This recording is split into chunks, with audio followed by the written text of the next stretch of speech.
I now call the Committee on Small Business to order. Without objection, the chair is authorized to declare recess of the committee at any time. I now recognize myself for an opening statement. Small businesses are the economic engine of America. They make up 99% in this country and provide over half of all jobs. Yet, when it comes to contracting with the federal government, small businesses are too often shut out. The facts speak for themselves. Less than 30% of federal contractors are small businesses. And while the total dollar value of federal contracts going to small business firms has gone up, the number of small businesses winning those contracts has gone down, meaning fewer local employers, fewer innovative solutions, and less competition for taxpayer dollars. The reasons are not hard for us to see. The federal procurement system is riddled with barriers, including onerous compliance costs, agency rules that favor the biggest firms, and solicitations written in dense legal and technical jargon that all discourage small businesses from even applying. Compliance alone is crushing. Over the past 4 years, Washington piled on nearly $2 trillion in new regulatory costs and 359 million new hours in paperwork. For small businesses, that translates to about $15,000 per employee per year, over 20% more than what the larger firms pay. For small businesses working with the government, the burden has doubled. Not only do they have to comply with 100,000 pages of federal regulations, they also have to navigate more than 2,000 pages of the Federal Acquisition Regulations and the Defense Supplement. These rules and requirements add up, and some of the small firms decide it's simply not worth their time or money to bid on federal contracts. This means America continues to lose out on the innovative, cost-effective solutions small businesses are known for, and taxpayers pay the price. On top of that, practices like contract bundling that combine multiple smaller contracts into one larger solicitation effectively sideline small businesses that could have delivered those services directly. Instead of competing as prime contractors, they're pushed into subcontractor roles. That is not leveling the playing field. One of the most common complaints I hear from small business owners is about the language itself. Federal contracts are written in a way that is nearly impossible to understand without a lawyer or consultant. In fact, a Naval Postgraduate School study reviewed more than 1 million Department of Defense solicitations and found that fewer than 3% were written in plain English. Most required at least a college education to understand.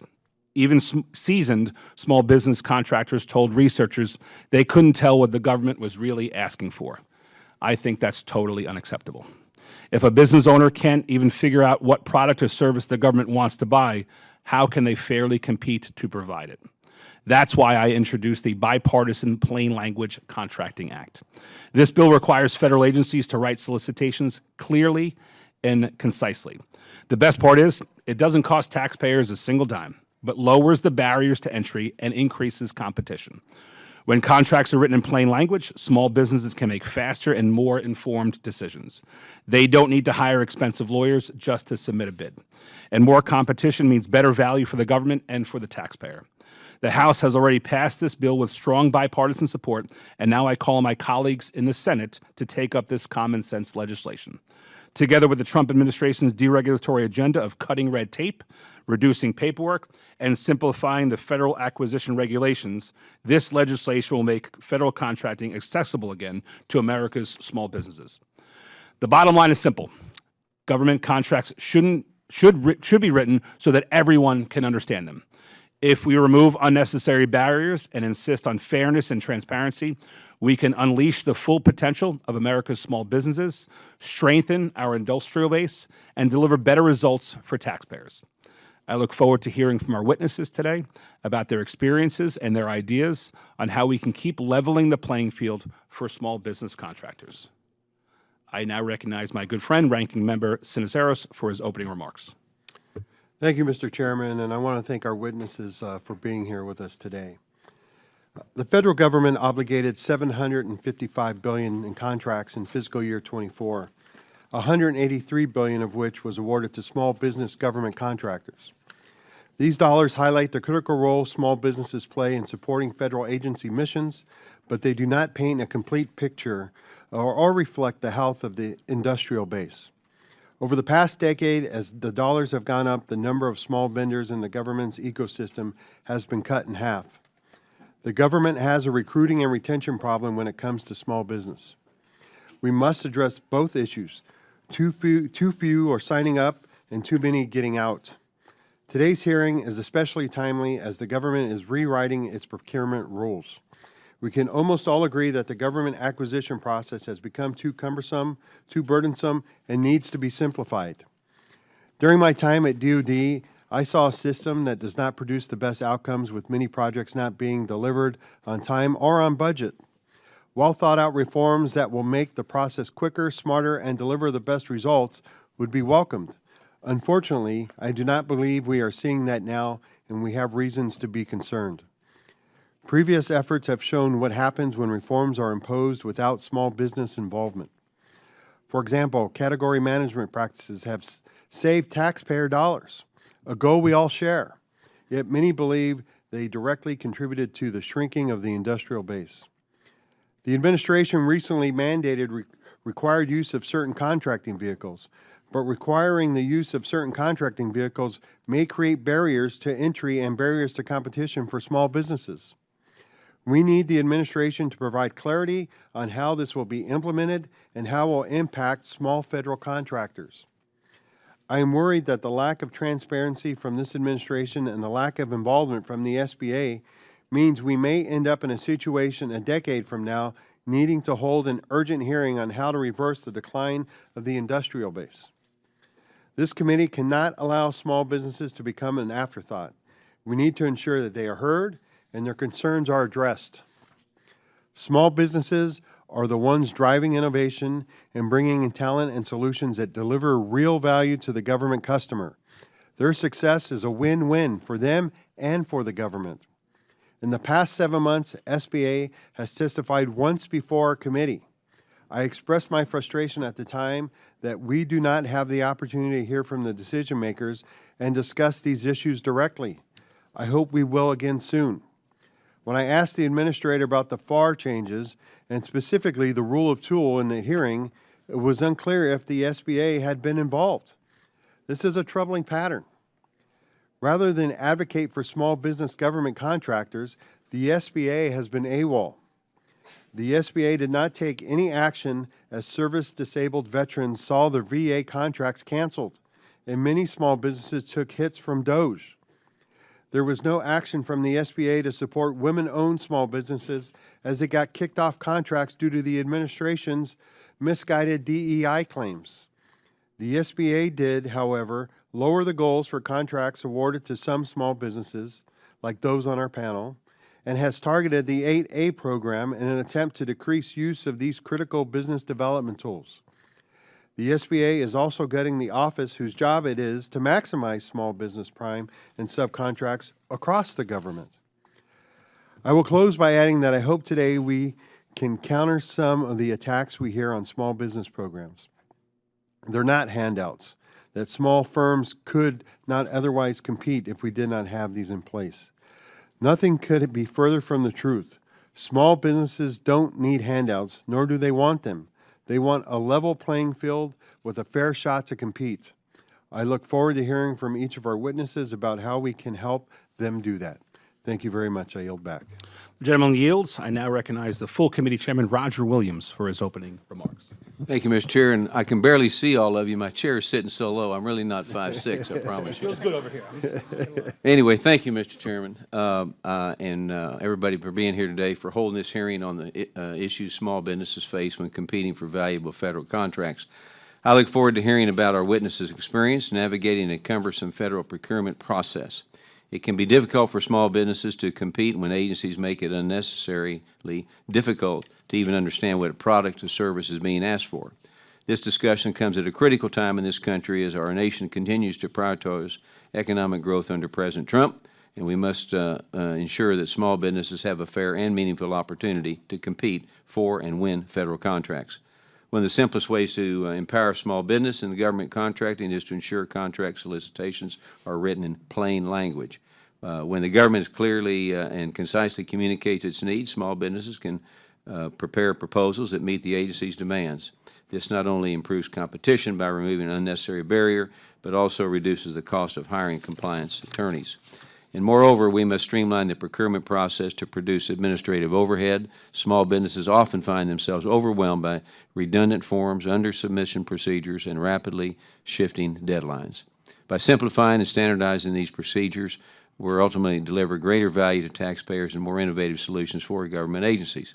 Small businesses shouldn't be at the disadvantage just because they don't have the same resources that large firms have to hire massive teams of lawyers. In a truly competitive market, every qualified businesses, big or small, should have a fair and transparent shot at competing for success.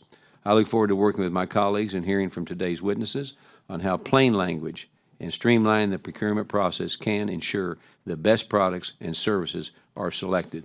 With that, Mr. Chairman, I yield back.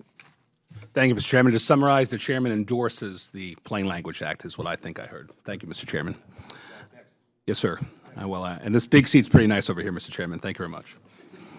I will now introduce our witnesses. Our first witness here today is my constituent, Mr. Rao Anamalu. Mr. Anamalu is the President and Chief Executive Officer of ASR International Corporation on Long Island in New York. Mr. Anamalu founded ASR International in 1986 and has over 40 years of experience in aviation manufacturing, engineering, and program management for major aircraft programs like the A-10, F-14, and F-18. Mr. Anamalu was awarded the 2010 Ellis Island Medal of Honor, which recognizes recipients for outstanding contributions to their communities, the nation, and the world. Mr. Anamalu earned a master's in industrial engineering and master's in business administration from Illinois Institute of Technology. He is also a graduate of the Owner President Management Program at Harvard Business School. Thank you for joining us today, sir. Our next witness here today is Mr. Michael Ramos. Mr. Ramos is the president of Raymond Global in Conyers, Georgia.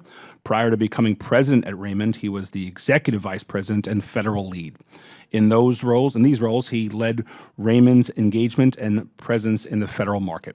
Additionally, Mr. Ramos serves as a board member for Raymond Global and oversees their continuous improvement initiatives. Mr. Ramos formerly served as a director of analysis for DB&A and as a senior associate of Booz Allen Hamilton. Mr. Ramos received a Bachelor's of Science in Chemical Engineering from the Massachusetts Institute of Technology and a Master's of Science in Chemistry from Tufts University. We appreciate you being here today. I now recognize my friend, Ms. Skolton, to briefly introduce her constituent, who is the last witness appearing here today. Thank you so much, Mr. Chair. I'm so pleased that we were able to get this really important hearing rescheduled, and I am so proud to introduce Sue Tellier, owner of Jetco Federal and a constituent of mine in Michigan's 3rd Congressional District. Jetco is a packaging, storage, and distribution company headquartered in Grand Rapids, Michigan. It began in 2007 and won its first federal contract in 2009. It is an SBA WBENC certified woman-owned small business. Woo! Prior to founding Jetco, Sue ran supplier diversity and business outreach for the Michigan Department of Management and Budget. In this role, she trained more than 4,300 small and underrepresented companies, teaching them how to bid on and win state government contracts. Sue volunteers time to support the defense industrial base and is an advocate for small and women-owned small businesses. She serves as the first vice chair of the board for Women Impacting Public Policy, WIP. She's also the immediate past chair of the Women in Defense National Council and the immediate past president of the Michigan chapter of Women in Defense. She is a longtime member of the National Defense Industrial Association and participates in their logistics, small business, and manufacturing divisions. Sue is heavily involved in the small business community in Michigan, and we are all the better for it. She was recently appointed by Governor Whitmer to begin her 3rd term on the Michigan Strategic Fund Board, which has broad authority to promote economic development and create jobs. Sue has also served as board chair for the Small Business Association of Michigan, the largest statewide small business advocacy organization in the country.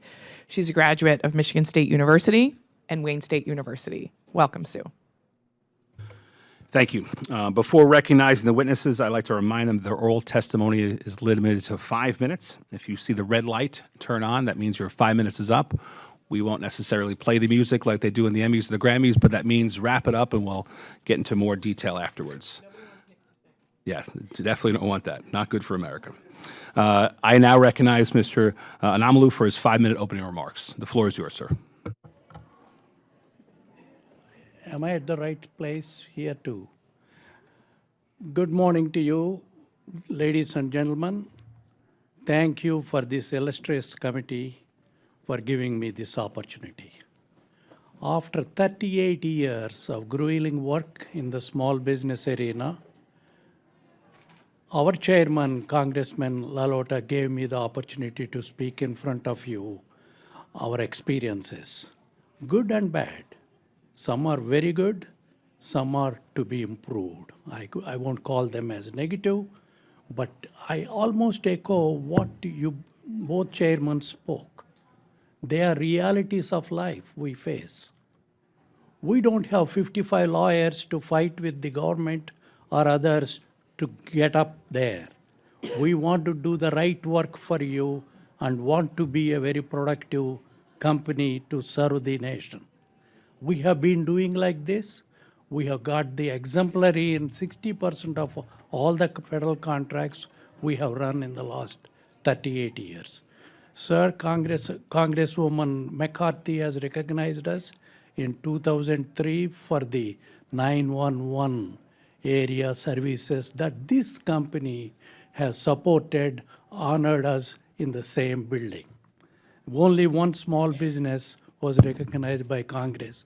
I am terribly, humbled by that experience. So we doubled up our work, we invested more ourselves, and we worked night and day from Long Island and throughout the nation, supporting the country's efforts, both in Navy. 38 years we worked for Navy. We worked for Air Force, Scott Air Force Base during the Iraq War. And we worked for Army, Eagle program, the big programs. And we have been pioneer in many areas. And the creativity and the innovative tactics we have engaged or employed have been copied by Chinese. I don't want to tell this loud, but we got patents. We have process patents. I see also somewhere else those process patents. They were first generated in USA. So I just want you to know the level of effort that was put in and the kind of contribution we were able to make as a high technology, knowledge-based company in this country. Now, to this advantage, I want to suggest the contracting officers still gravitate towards big business, which Congressman LaLota has already mentioned. They go and give massive contracts to big businesses, very small contracts to small businesses with LPTA rating, that is lowest cost, technically acceptable. You must recognize that should be abolished from our scene. Lowest cost, yeah, we will bid lowest cost, true. But technically, they say it is acceptable, it is in their perception, they are not getting the quality of the product. This must be understood by this committee and the contracting officers. Very important. The similar things we could have done in a big way for as the big business has been awarded, and those contracts gravitate to big businesses. I request, our chairman also brought up, you need team of 30 lawyers and 20 CPAs to fight the battle. We don't have to fight the battle, we fight intellectually. We still win.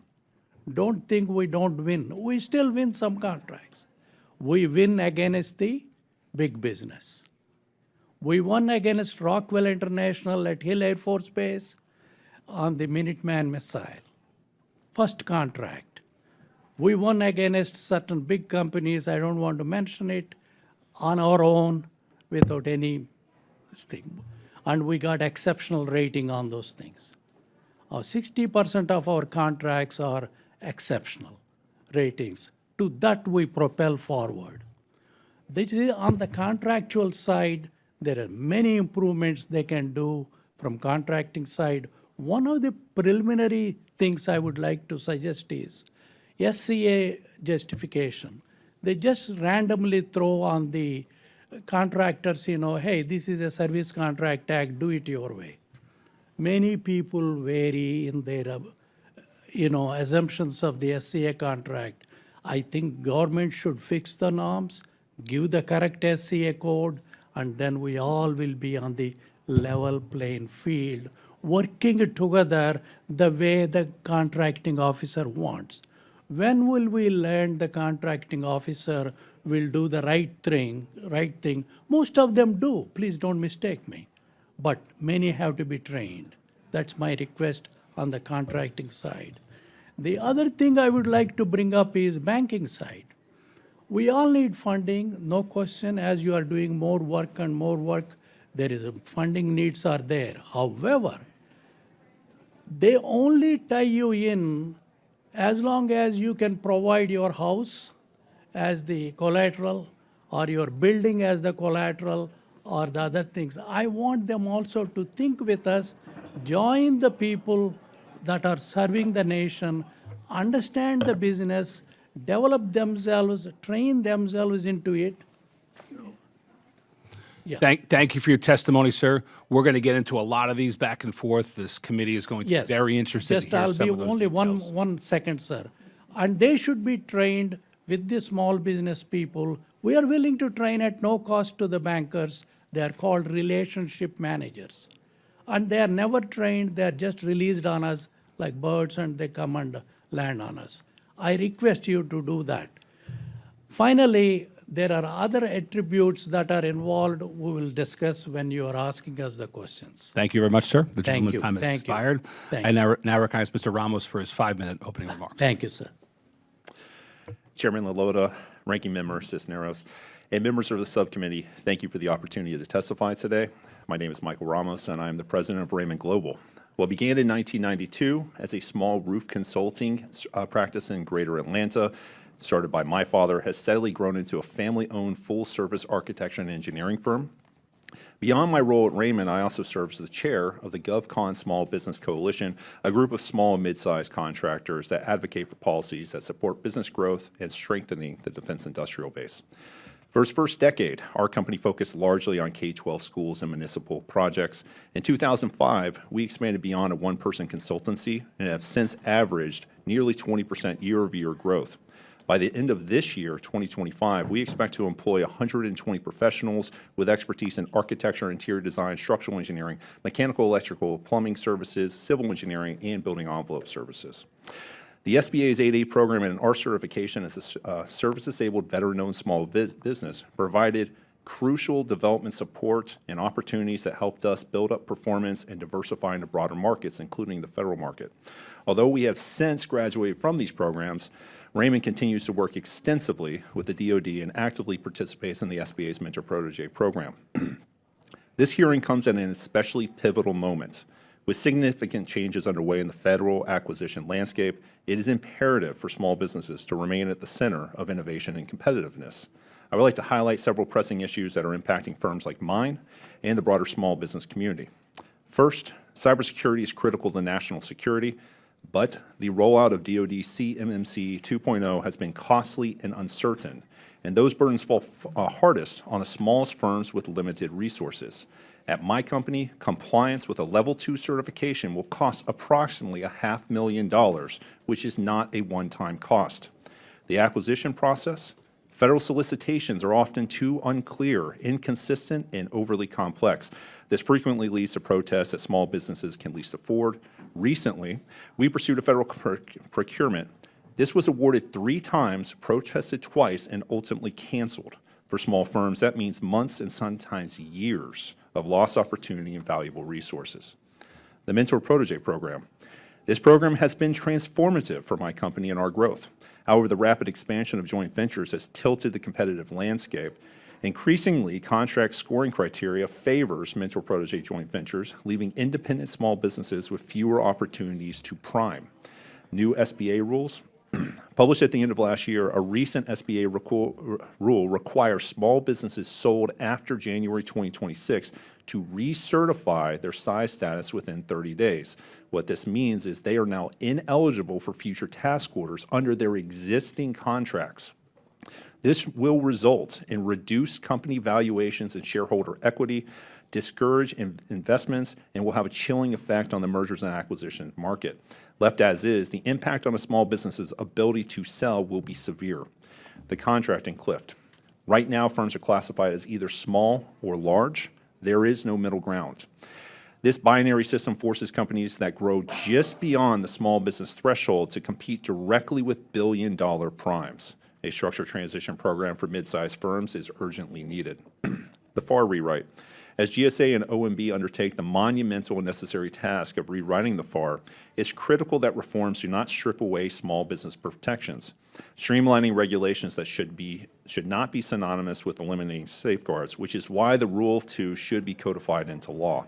Protecting this foundation will preserve small business competitions and enable small contractors to intercompete and remain vital participants in the defense industrial base. And finally, inflation and size standards. Rising construction costs have inflated revenues without reflecting true growth. SBA size standards based on outdated 2017 data don't reflect current market conditions. That misalignment threatens competitiveness for many small businesses. These challenges add up. Rising compliance costs, inefficient acquisition processes, structural imbalances in programs, and poorly calibrated regulations all weaken competition. And when competition suffers, so does innovation. And so does our defense industrial base. Small businesses bring agility, economic strength, and the ability to respond quickly to evolving needs. But to keep playing that role, we need a contracting environment that works for us, not against us. Thank you again for the chance to share my perspective, and I'm happy to answer any questions. Thank you, Mr. Ramos. I now recognize Ms. Tellier for her 5-minute opening remarks. Good morning, Chairman LaLota, Ranking Member Cisneros, and members of the subcommittee. As mentioned by my fantastic Congresswoman, my name is Sue Schweim-Tellier. I am the president of Jetco Federal, an SBA-certified woman-owned small business. I also serve as vice chair of the board for Women Impacting Public Policy, a national nonpartisan organization advocating on behalf of women-owned small businesses. Thank you for the invitation today. It's a tremendous honor. Jetco Federal is a prime contractor. We are freakishly obsessed with efficient warehouses. Our government and industry partners rely on my team to design, produce, and deliver complex packaging solutions, perform storage and distribution services, and transport into secure facilities. Jetco Federal won our first DoD contract in 2009, and we have continuously increased our role in supporting the missions of the Defense Logistics Agency, the Army, and the Navy. 80% of our work right now supports the defense industrial base in some capacity, usually very much behind the scenes. We joke that we are the least interesting, maybe boring part of the manufacturing cycle, yet we play a critical role in protecting DoD parts for storage and distribution. My employees are incredibly proud to support the warfighter, and I am clearly comfortable putting my Midwestern humility aside to say that we have really earned a strong reputation as a reliable partner for our DoD agencies. The committee's focus today is timely and important. The number of small business federal contractors is shrinking. Since 2010, the number of small businesses winning federal contracts has decreased by 50%, even as contract spending has increased. This results in a more stratified federal contractor pool. Our conversation today, as all of you have mentioned in your opening remarks, it really should focus on strong small business strength and the importance of opportunities for us. We're job providers in all of your districts, significant job providers.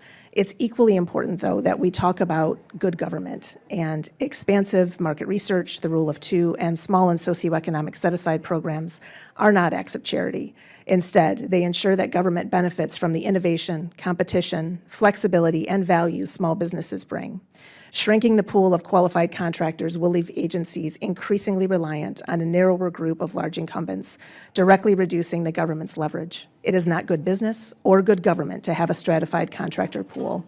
There is no benefit to pushing small companies out of federal contracting.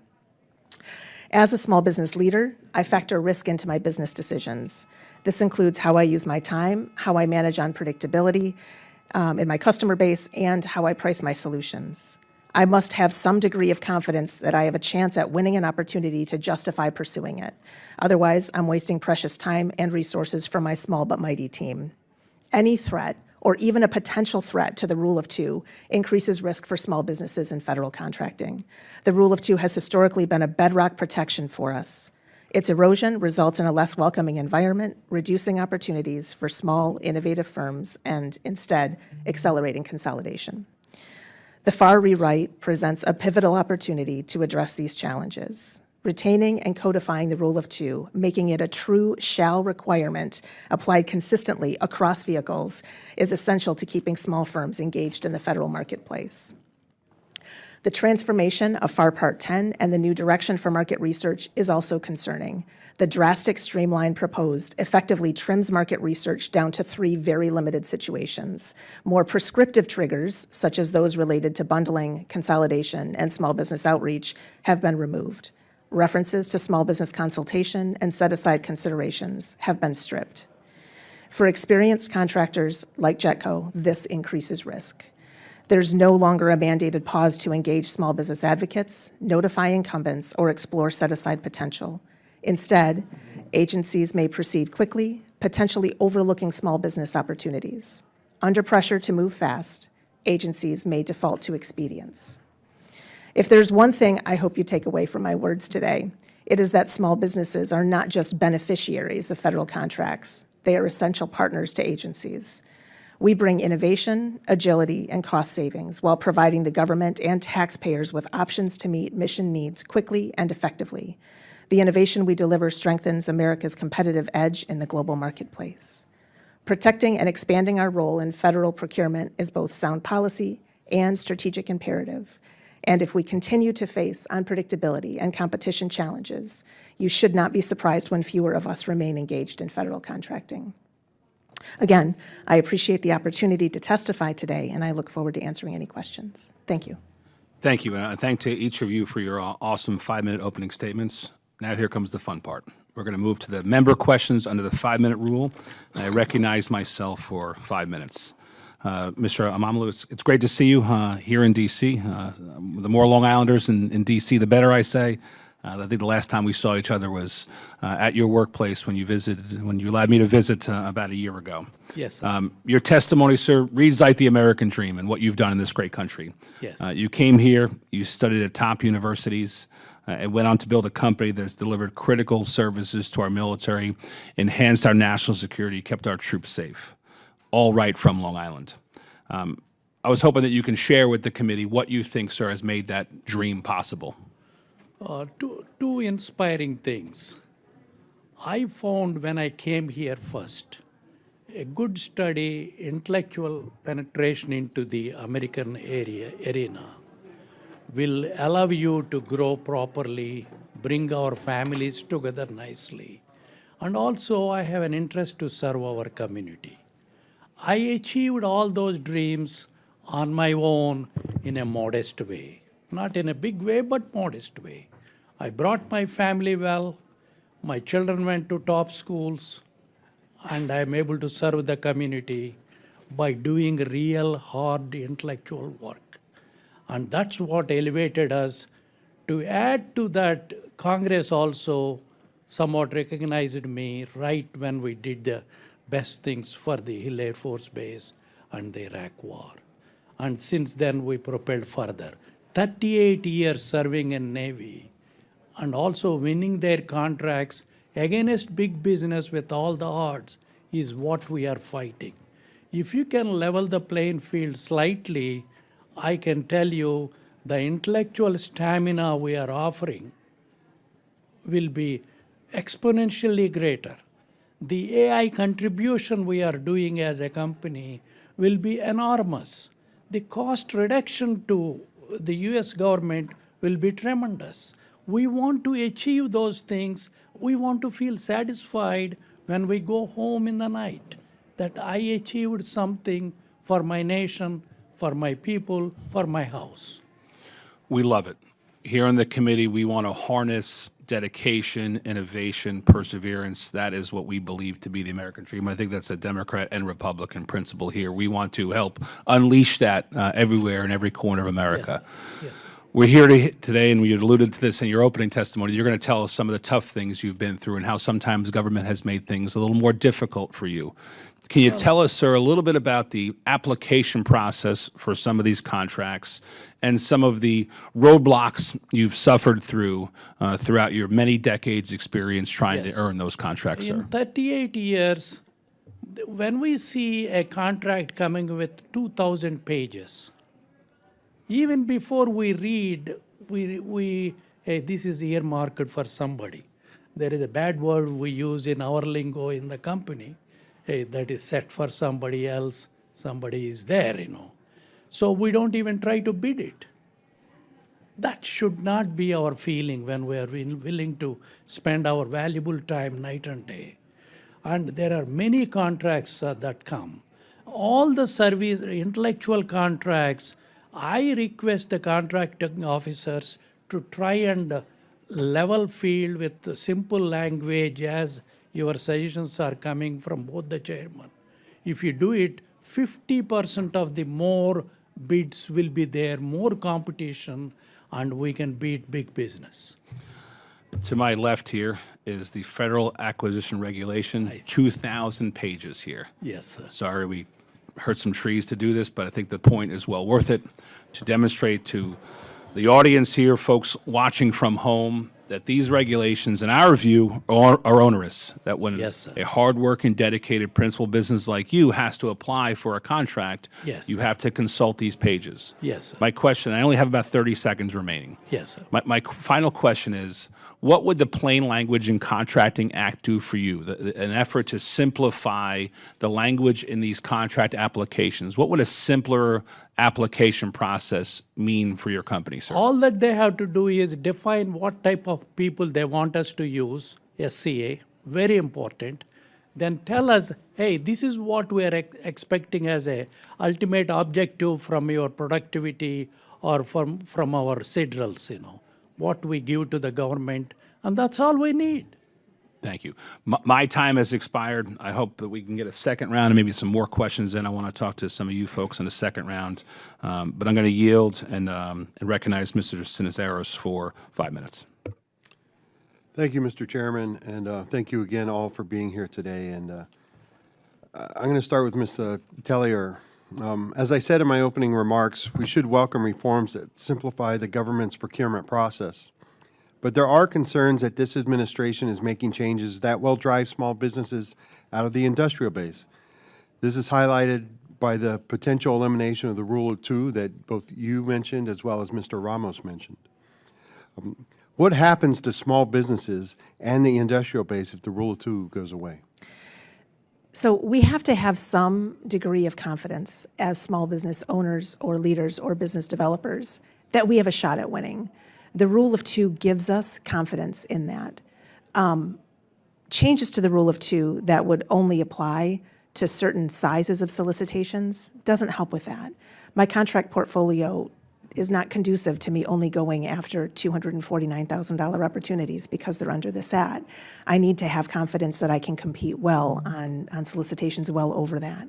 Market research really allows contracting professionals to understand whether two or more small companies can compete effectively. It decimates us. There are small businesses that will leave federal contracting if they don't have that confidence. Mr. Ramos, love to hear your comments on that. I do think that if we remove the Rule of Two, that'll be damaging to the defense industrial base. I think that's pretty critical to understand. If you remove that rule and you do not codify it, you have this scenario where not only will they leave, but you will just create massive entrenchment of the existing larger small businesses, but also to a certain degree, it's a land grab by the larger companies that are in the market. And it is an opportunity right now to actually codify it and make sure that small businesses are protected for larger contracts and when they're qualified. A lot of sources' thoughts are to make sure that's happening, and there's opportunities for Rule of Two to be applied today. All right. Mr. Chairman, I request unanimous consent to insert for the record these letters and statements of support for the Rule of Two. Without objection. Thank you very much.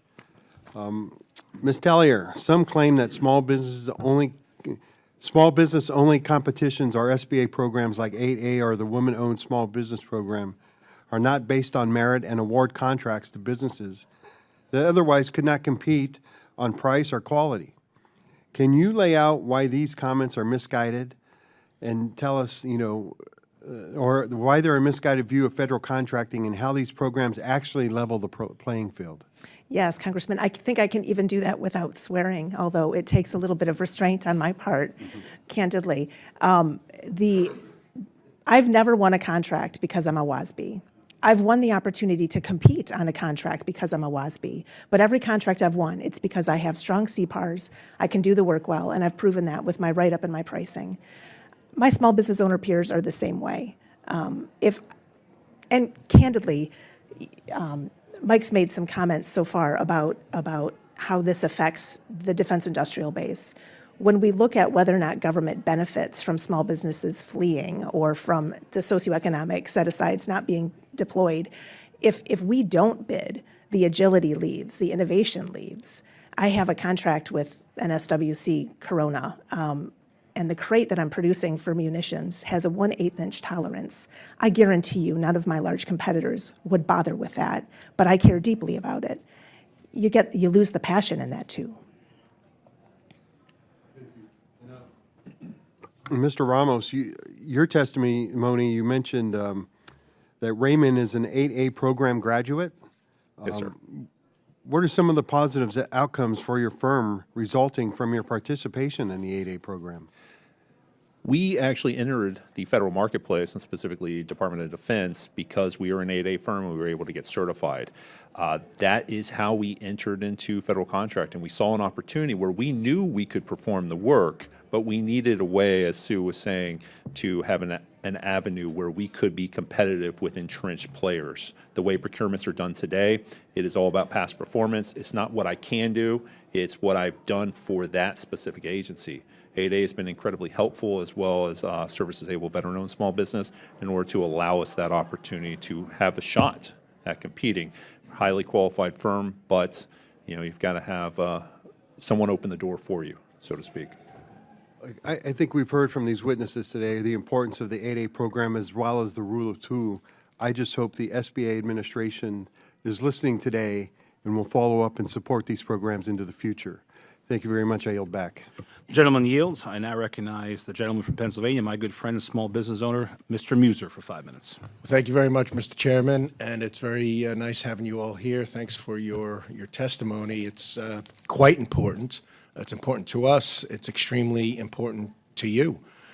So we appreciate your detail and your specifics. I was in business for well over 20 years and engaged in some federal contracting, so I know what it's like. So that was a few years back. Sometimes things get a little bit more regulatory over time, but it's always difficult, right? And we grew as a small business into a somewhat larger business, but it was difficult, right? There was a lot of gambits, a lot of traps, a lot of paperwork, a lot of visits to the different agency that you needed to win the contract from, and all that.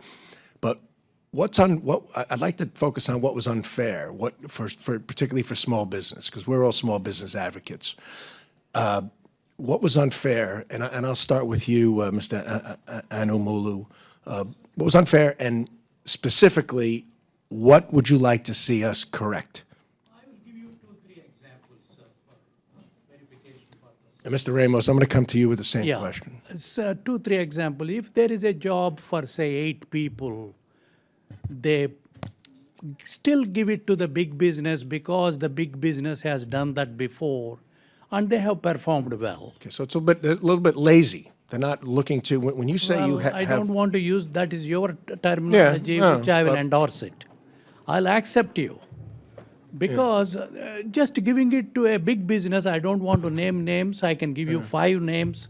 They just give it to big business because. Does the contracting officer visit your site? They don't, sir. Okay. Very rarely. And so are banks, by the by, don't leave them out. They don't care as long as you are paying their bills. That's very important, access to capital, and that's largely our other committee. And believe me, we are in They this should be, Congress working they on that. have to be trained, sir. They're good people, but they're not trained. As a former business person, I want to try to make a difference from this. So anything that you can provide us, we will get in the hands of those whom need to see it and where the corrections could be made. That's our role, oversight, not unfortunately Absolutely. implementation, although we can help force that. Mr. Ramos, same question. I would say the entrance That's it. of the industry are a huge historical challenge. Getting into federal contracting can be the biggest win. If you win your first contract, that gives you a shot at maybe prolonging it long term, and that's what I would say historically. But I would say right now, the biggest issue might be CMMC. This will be an incredible barrier, an incredibly costly barrier for small businesses to enter. Even, we're not talking about 5-person companies, we could be talking about a 100-person company.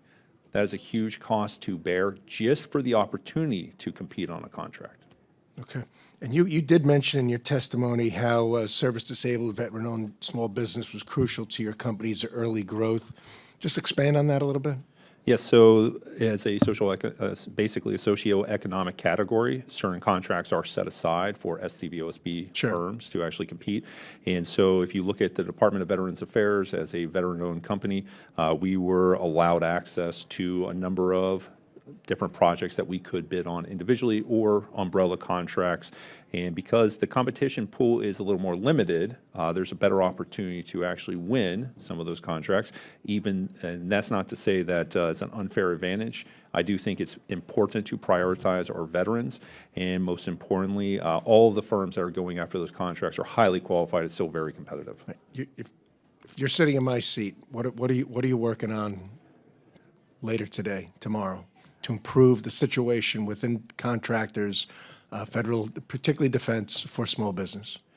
I do think there is an opportunity to simplify procurements, and potentially on the flip side, on the backside, if we are going to do a government efficiency model and we're going to reduce workforce, there's absolutely a need to change the process so that we're efficient enough to still carry out the mission. Okay, great. Ms. Tellier, same question. I lost track of the question. I'm so sorry, Question sir. was, you're sitting in our seat and you're focused on this and you want to make some differences. What are the top 1 or 2 or 3 things you're focused on? Codify the rule of 2. Make it a shell.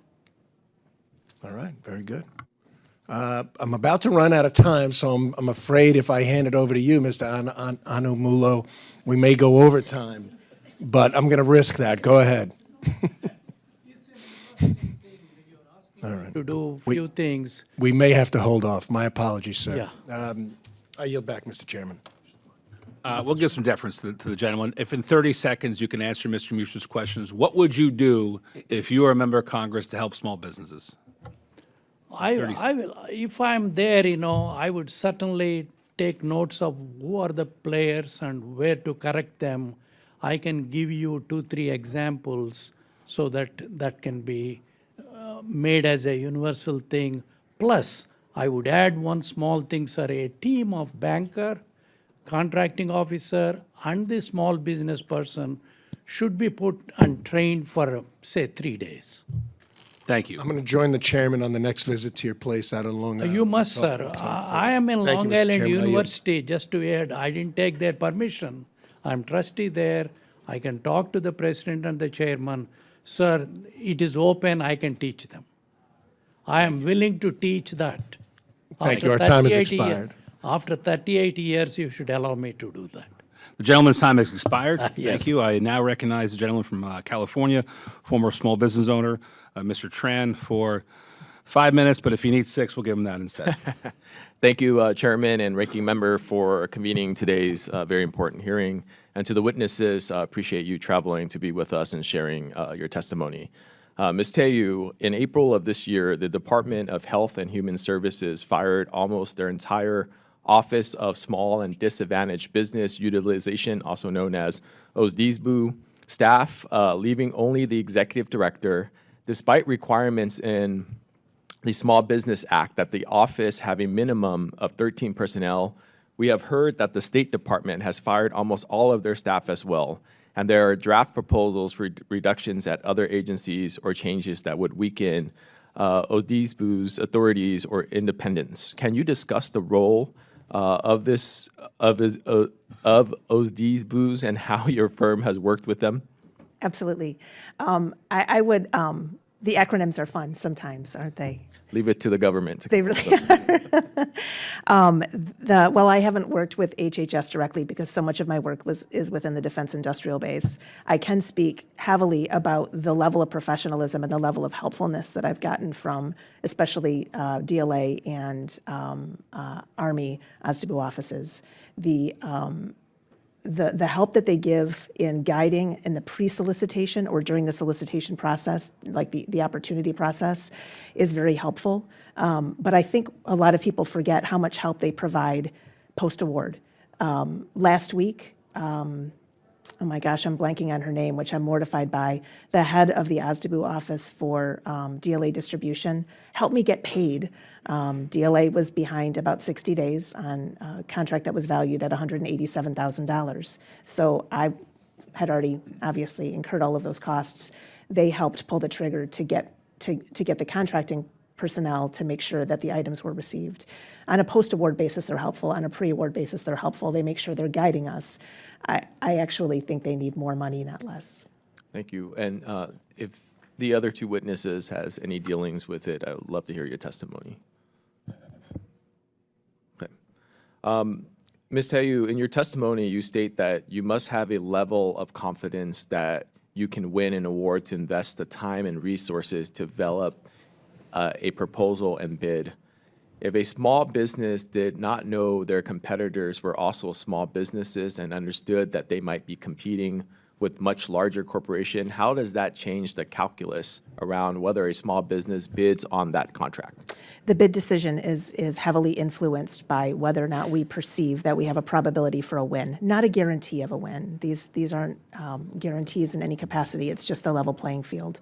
If I feel like an opportunity is wired for someone else, including a large business, I'm not going to waste the time bidding. It's somewhere between 8 and 40 hours of my time, and that doesn't include the time of my employees to put together a complex proposal response. And I'm good at it. I'm quick at it. So there's companies that are newer to the space that would have a lot more of a time investment to do it well. It's not worth the time. Thank you. Mr. Ramos, anything to add?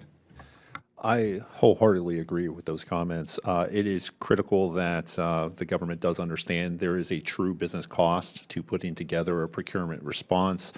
We do have to play a little bit of a numbers game, but at the end of the day, if I'm going up against large or unrestricted size companies, it's a huge deterrent for me to pursue those opportunities. And as members of this committee, we are very concerned about small businesses, entrepreneurs, and the communities where your firm pays taxes and create jobs, but small business policies are a win-win for small businesses and the government. Can you, any one of you, talk about the benefits of your government customers when we have a robust small business industrial base? Yes, please.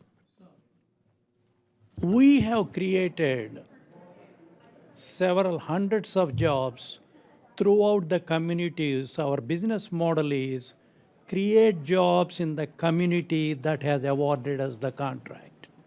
For example, if I got in San Diego, people in San Diego are hired by us, positioned by them, and we pay them the wages that we derive from that contract. In other words, we are building the local communities. That has been our business model for 38 years. Very successful. Same thing we did everywhere in the nation, not in one place. We are a nationwide company with nationwide contracts trying to help the local community with big wages. Whatever we bid, if I bid with 3%, 2% margins, rest of it is going to my employees. And this is not done by big business overheads or 80%. They pay, less. I don't want to comment that way, but their overheads are bigger than us. And I thank you all for your testimony. I think I'm running out of time here, but congratulations on the success of your business, and you can count on this committee to help support you.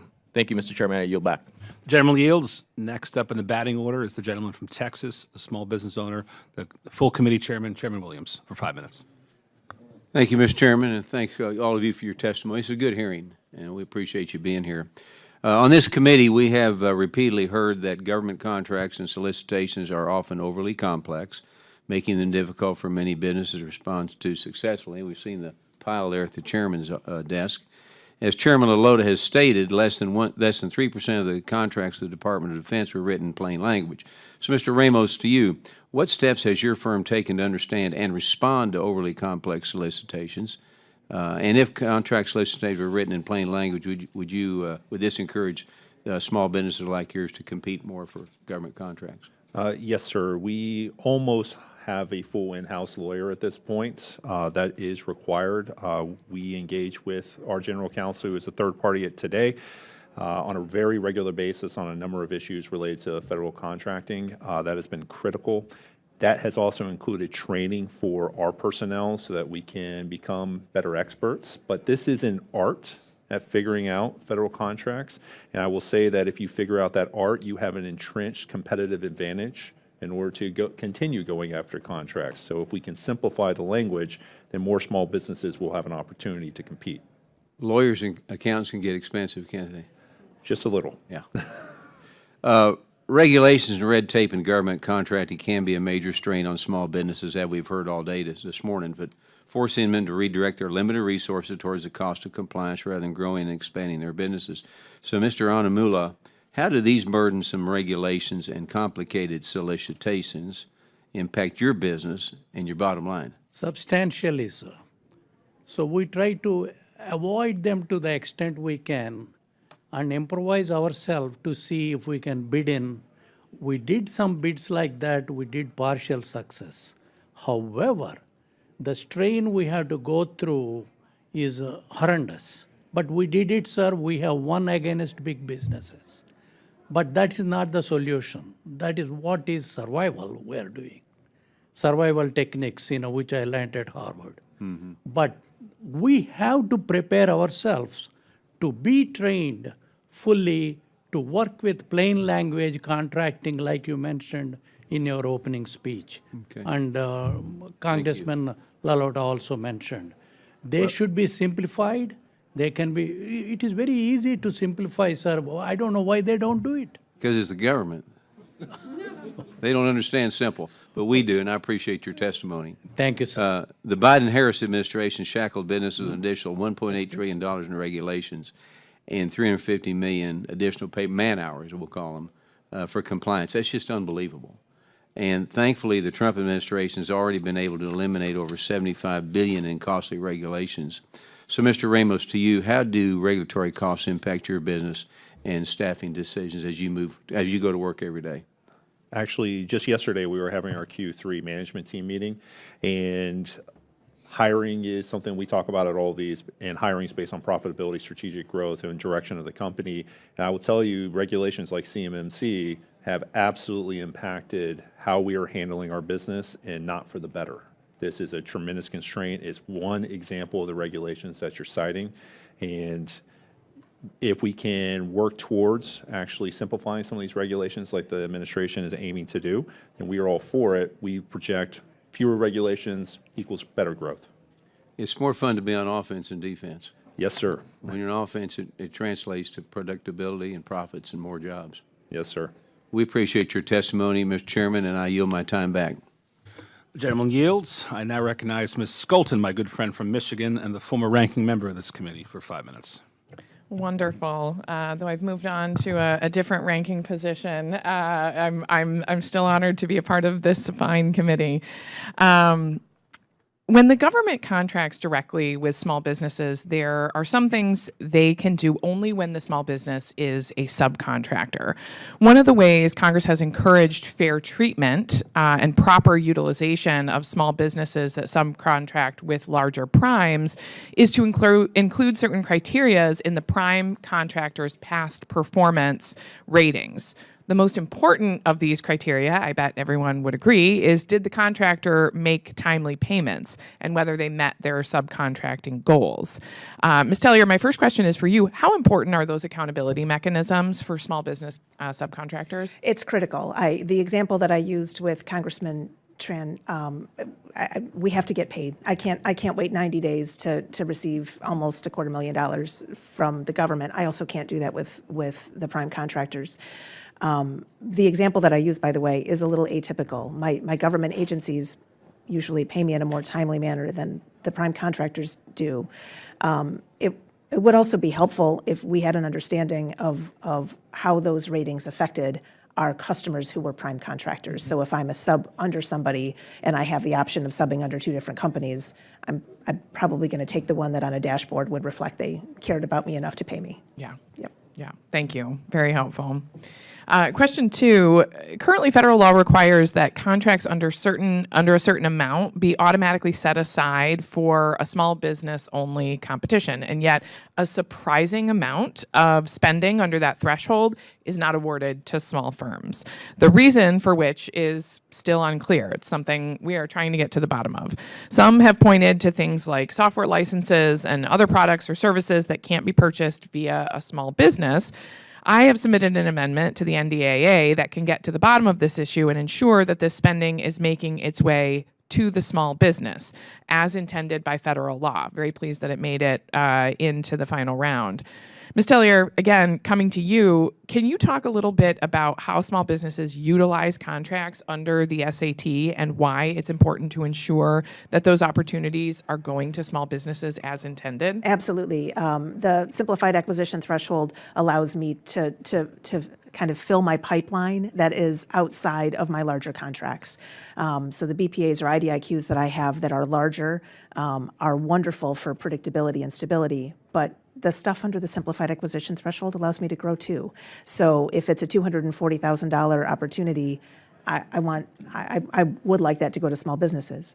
I've been at this a while, right? So as a company who's 18 years old now, I can still remember what the early days of trying to win my first contracts were like, and those were all under the SAT.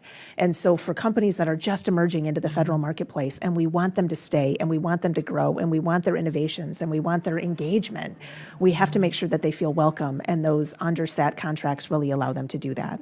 Thank you. You know, this is not about giving a disadvantageous priority to the underdog. It is about making sure that our more nimble small businesses can actually compete in this space, which is what we want. The competition ensures we're getting the best quality product and the lowest potential price. It's good for business. It's good for national security. I see that you maybe wanted to weigh in or had some additional thoughts. I'd love to hear. I was going to toss it down that way. Well, I appreciate it. I'm just very engaged. But using the 240K example, I would challenge any large business how they're going to manage their overheads so that it's actually cost effective and best cost for the government. Yeah, thank you. Thank you. My last question in my last minute, and we'll stick with you, Ms. Tellier. In your testimony, you mentioned that a small fraction of the dollars counted towards the women-owned small business goal are through WASB contracts. Instead, the majority of those contracts are open competitions, with WASB competing against other small businesses or sometimes large businesses and winning that work. I thought that was a really important point that was worth revisiting. What can we do to ensure agencies are using these tools as intended and bringing in more women-owned small businesses to compete for contracts, not necessarily automatically be granted them?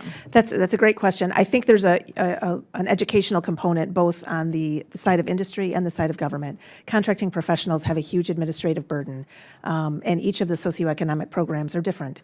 The WASB program is the only one that's NAICS limited. They each have their quirks. Making sure that contracting professionals understand that they can and when they can set contracts aside keeps us competing. It keeps us in the pool. And then, making sure that industry is educated well so that they can beat their large counterparts, which I like to do. Thank you. We appreciate it so much, and thank you for your comments too, sir. I yield back. The gentlelady yields. I now recognize my new friend, Dr. Morrison from Minnesota, for 5 minutes.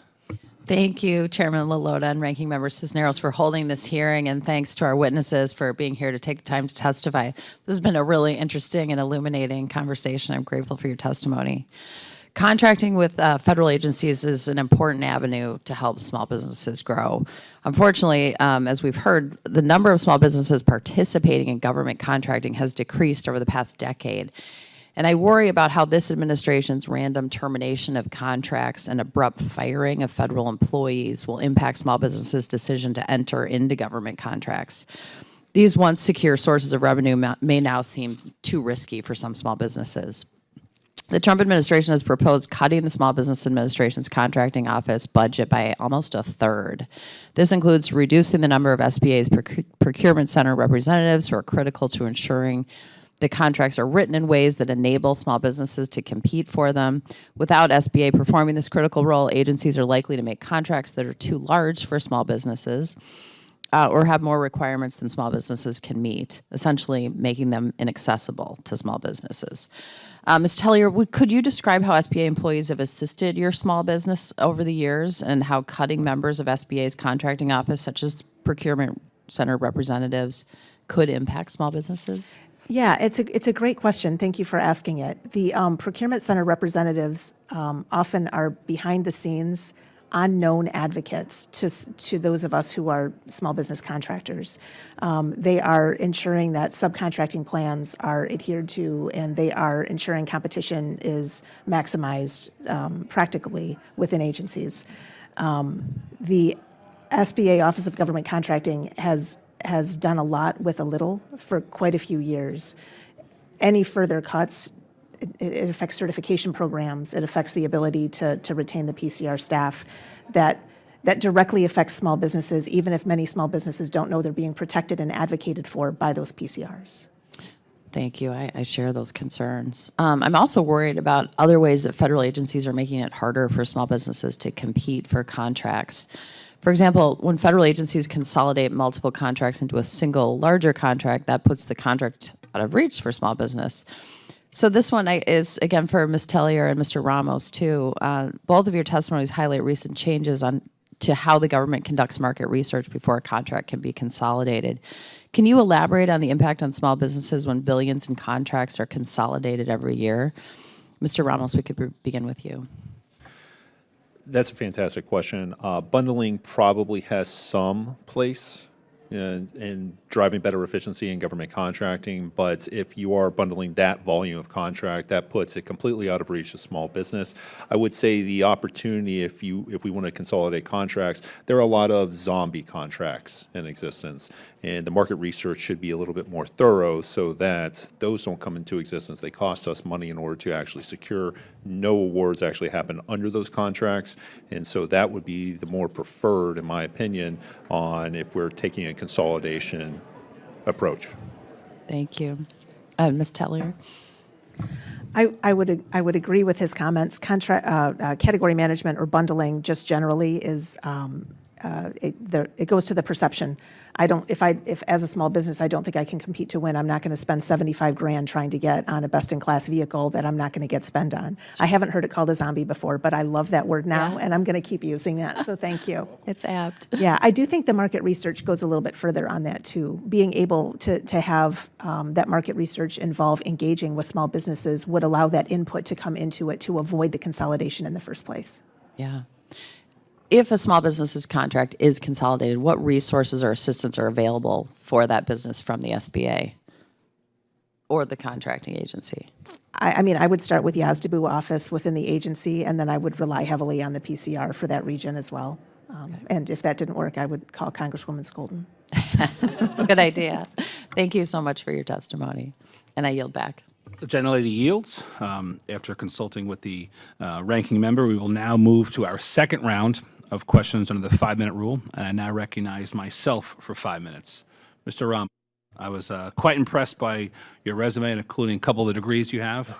Thank you. Chemical engineering degree from MIT. Yes, sir. And a Master's of Science of Chemistry from Tufts. Pretty impressive. Thank you. When one Googles that, one reads that earning a chemical engineering degree at MIT is widely considered one of the toughest academic paths in higher education. Yet, even with that strong academic background, you said in a previous round of questioning, you had to hire a lawyer in order to go through these massive government applications. You have to consult with 2,000 pages in the FAR. And even a guy who graduated from MIT in a degree that I don't understand at all has to do those things. So the point is, how can a regular American go through these processes if the MIT chemical engineering grad has to outsource and bring on an attorney to go through that? So can you share with me some of the frustrations, experiences, or whatnot that you've been through as an MIT grad who's got a chemical engineering degree and going through some of these onerous government contracts? What burden has it placed upon you personally? Well, the first thing is if an average person wants to do that, they can do it, but they quit their day job. This has to be the only thing that they do. And they're not running a company, they're not performing on contracts, they have to spend all of their time doing something like this. A lawyer is necessary. And so some of the frustrations, we see a tremendous amount of variability as well. It's not just that you have 1,000-page contract or something like that. The next one that may come from the next office over may be completely different for the same level of services or the same types of services being provided. This is a problem because now you may have brought in your lawyer, you may have brought in some friends or colleagues that are former contracting officers in order to try and get through it. You now have the same problem the next day. It continually repeats itself. And I want to be very transparent in this. Yes, this committee wants to make life easier on small businesses. That's part of that's in our wheelhouse. It's not just out of charity and benevolence or just being good guys that we want to make things easier on you. It's out of wanting to have more applications, and we have more applications. Government gets a better price, arguably a better product that could be more on time and a higher quality. Selfishly, government should want to make it easier on applicants to be a part of the process. We shouldn't want to drown you in paperwork. We shouldn't want you to have to give up your specialty to now become a government applicant specialist. So tell me a little more about how you've had to outsource that and it affects your ability to focus on what is most important for your business. Well, one of the first things you have to remember is if we have less that we have to do in a procurement, that means we can respond to more, which means we can actually take shots on goal at innovating. We can't do that today. We have to focus solely on the evaluation criteria, which is incredibly rigid. And so having to outsource this, we hire a general counsel. There's a tremendous amount of cost that comes with just having lawyers. We have to actually go to our partners that are typically bigger businesses or maybe teaming partners on those.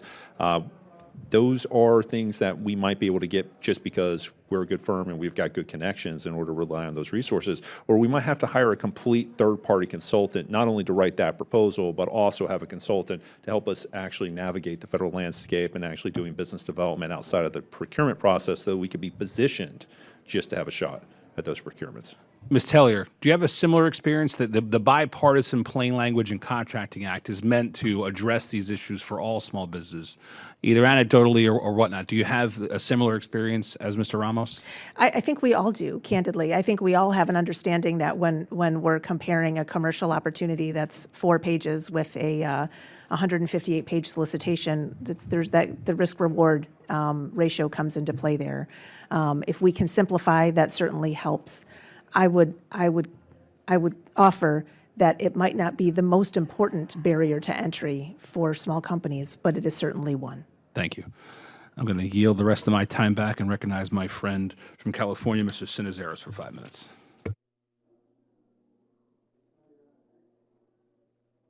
It works a lot better if I turn on the mic and have it in front of me. Ms. Tellier, I just kind of want to follow up on a previous question that you got, right? Previous efforts have sought to consolidate contracts through initiatives such as category management, consolidating efforts that put contracts out of reach for many small businesses, including some that have previously performed the work. Can you elaborate more on the costs and requirements for small businesses to get on certain contracting vehicles before you can compete? Absolutely. Any of the multiple award vehicles have a pretty intensive either application process or proposal process. If you do that in-house, that can take somewhere between 20 and 100 hours of time. In a small business, that's unfortunately sometimes the owner of the company. And to Mr. Ramos's point, that's innovation leaving, and there's a focus on just submitting the process. There's an opportunity cost to my time. Once I get on that vehicle, now that I know the word zombie contract, which I'm smitten with clearly, once I get on that vehicle, I might never get spend. There might not be opportunities that come out through it. But I'm still responding to task orders on that. If I get on that vehicle, I'm still responding to task orders on it. It's an intense outlay of time and money at the beginning, and then it just continues. Mr. Ramos? I would maybe amplify the comment. We were going to, when we have our umbrella contracts, we go after task orders. I've had years where we've hit over 100 task orders we've had to respond to on contracts that we already own and that we've already won, in addition to trying to secure new work on other federal procurements or even in the non-federal realm. And so, I mean, there is a huge cost outlay in order to do this. All right. Ms. Tellier, DOGE cuts led to prime contract terminating subcontracts with smaller firms, including those by women-owned small businesses, veteran-owned businesses, minority-owned businesses. What was the impact of these terminations for small businesses? What have you heard from your other small businesses? It's been quite devastating. Thank you so much for that question. It really hasn't come up. Having contracts canceled mid-cycle means that there are people that lost their jobs. Those contracts had employees associated with them. The performance of the work statement required bodies, it required inputs. Some of those inputs had fixed costs that were already sunk into them. So small business contractors, some of them closed. Some of those contracts were substantial and they couldn't survive. But what it did for the rest of the contracting community is inject unpredictability. And unpredictability for a small business is just inherent risk. So I didn't get doged. The verb doged, I didn't get it. But it still injected unpredictability into my decisions as a federal contractor. No, I think that's what we heard from many small businesses, right, is that they didn't know what was going to come next. They didn't know. And it doesn't matter whether it was the small businesses, I would say the school districts, everybody, the local governments. You go, we just want to know what's going to happen, right? Just tell us what's going to happen, as unpredictability does not help us at all. And if I could just throw one last question in there, and I'll open this up to the panel, but what advice would you give to a small business, either just starting out or an existing commercial firm that is interested in contracting with the federal government for the first time? What advice would you give them? This is a very expensive endeavor. So make sure you have your cash flow lined up. The entry-level regulations that you're going to have to meet in order to enter into the federal marketplace is almost insurmountable for small companies, even established commercial companies. This is a very big challenge. Dellier? I would like to give in. No, I'll get you, sir. I'll get you, sir. I would weigh in very quickly that there are some fabulous resources that you fund for small businesses who are entering. The Apex Accelerators and the Small Business Development Centers are a great starting point as well. But it is expensive. Thank you. And sir, please. My only request is if they want to start off, be prepared to spend 24/7 on this project in a committed way. Otherwise, there will be two losers. One is the person who started the business and also the government. All right. With that, I yield back my time. The gentleman yields, and we're going to adjourn in a minute, but I want to thank our witnesses for traveling to Washington, for being a part. Mr. Latimer, do you? Okay. I do want to thank our witnesses for traveling to Washington. This is insightful. We spent about an hour and 20 minutes together having a good dialogue. We read your bios, we read your testimony, but the dialogue that we were able to have afterwards is productive for this committee that does a lot of decent bipartisan work. Yeah, we have some differences about some of the things on the fringes, but for the most part, we agree on a lot. And your testimony helps illuminate some of the things that we're most focused on. So I definitely want to thank you for being a part of that. And without objection, members have 5 legislative days to submit additional materials and written questions for the witnesses to the chair, which will be forwarded then to the witnesses. And I would ask the witnesses, if you get that correspondence, to please reply promptly. If there's no further business, without objection, the committee stands adjourned.